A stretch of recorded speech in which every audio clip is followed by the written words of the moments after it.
Santo Justinus Martir memberi judul tulisannya sebagai dialog. Itulah sebabnya para bapak gereja, khususnya para bapak apostolik yang merupakan penerus awal para rasul, menyadari arti sejati dari dialog. Sebagaimana bapak apostolik Santo Justinus sang martir menamai tulisannya dengan judul Dialog dengan Tirpo, yang merupakan tulisan Kristen apologetika di abad kedua Masehi. Dalam tulisan tersebut, Santo Justinus Martir hendak menjelaskan kepada seorang rabi Yahudi yang bernama Tirpo tentang mengapa orang Kristen tidak lagi wajib mengikuti peraturan-peraturan dalam kitab Taurat dan tradisi Yahudi yang bersifat lahiriah.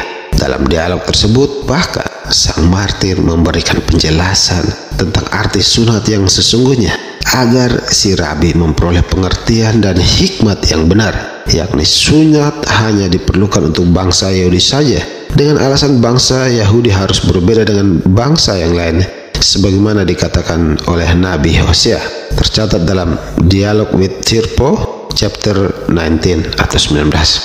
Artinya, Santo Justinus Martir yang merupakan bapak apostolik pun tidak sama sekali anti dengan sikap dialog. Dia mempraktikkan dialog dalam pewartaan iman Kristen, sehingga menamai tulisannya sendiri dengan judul Dialog. Dari sini dapat kita simpulkan bahwa sesungguhnya apa yang dianjurkan oleh Dekret Unitatis Redintegratio nomor 4 tentang pentingnya sikap dialog yang berfungsi untuk memperoleh pengertian yang lebih cermat tentang ajaran dan peri hidup adalah sungguh-sungguh berdasar pada sikap yang ditunjukkan oleh Tuhan Yesus Kristus dalam Injil, sikap yang dipraktikkan oleh Rasul Paulus di kota Athena, dan juga sikap yang dilakukan oleh Santo Justinus Martir saat menghadapi Rabi Tirpo. Sikap dialog menghantar pada ortodoksi iman Katolik terhadap pemikiran para penolak Dekret Unitatis Redintegratio yang menuduh bahwa dekret ini hanya akan membuat gereja Katolik untuk mengkompromikan iman daripada mewartakan kebenarannya. Oleh karena sikap dialog justru terbantah sendiri oleh fakta historis, hal mana sebelum diadakannya Konsili Vatikan II dan dirumuskannya Dekret Unitatis Redintegratio nomor 4 yang mendorongnya penting sikap dialog, gereja Katolik bahkan telah melakukan dialog iman yang darinya pihak lain justru kembali menganut keimanan yang Katolik. Misalnya, pada tahun 1944, gereja Katolik mengadakan deklarasi bersama dengan gereja Assyria Timur yang dahulu terpisah dengan kekatolikan oleh keputusan Konsili Efesus pada tahun 431 karena menolak memakai gelar Theotokos kepada Bunda Maria dengan dasar teologi bidat Nestorius yang mengajarkan bahwa di dalam Yesus terdapat dua pribadi yang terpisah dan saling bertentangan satu dengan yang lain atau berbeda. Dengan dialog dengan gereja Katolik, akhirnya gereja Assyria Timur dapat kembali ke keimanan Katolik dan bersedia mengakui hypostatic union dari Sang Kristus sehingga menerima gelar Theotokos kembali bagi Santa Perawan Maria. Dari sinilah kita melihat bahwa pentingnya sikap dialog ternyata memiliki pendasarannya yang faktual dan historis. Bahkan setelah era Konsili Vatikan II berlangsung, fakta historis senantiasa menunjukkan sikap dialog yang sebagaimana dianjurkan di dalam Konsili Vatikan II tidak menjadikan gereja berkompromi. Justru sebaliknya, dengan sikap dialog, kelompok-kelompok yang dulu terpisah dengan gereja Katolik kini mulai menganut kembali kebenaran yang diajarkan dan dipertahankan oleh gereja Katolik.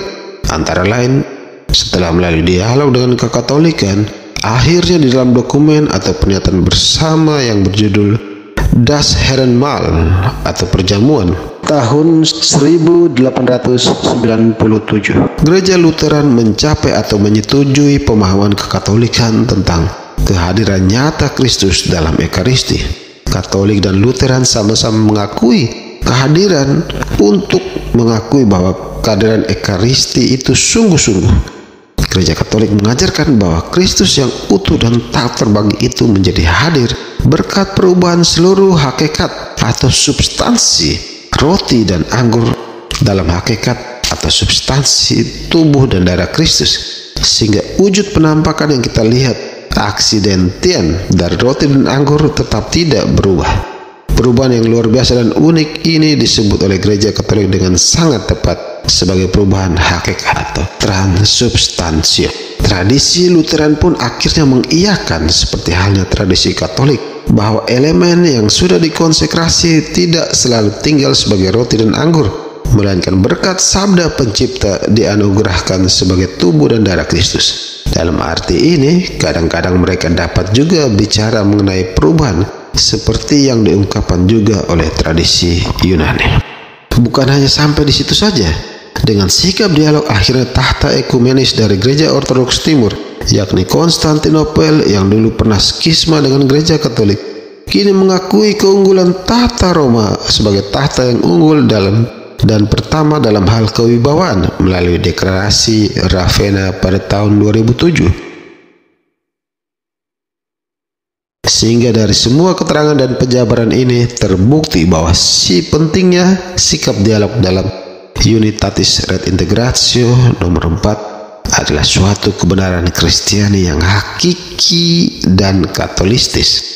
Jadi, jika kita adalah pengikut sejati dari Tuhan Yesus Kristus dan merupakan anggota dari gerejanya, maka kita tentu tidak anti atau menolak untuk berdialog. Bahkan kita pun harus berdialog dengan keyakinan iman atau posisi yang lain, agar kita dapat mencontohi sumber-sumber kebenaran kita secara dekat demi memperoleh pengertian akan kebenaran itu sendiri. Mari kembangkan terus sikap ketaatan kita pada Bunda Gereja, bersedia sehati dan senafas dengan Gereja, karena hanya dengan selaras bersama Gereja kita bisa selamat. Amin.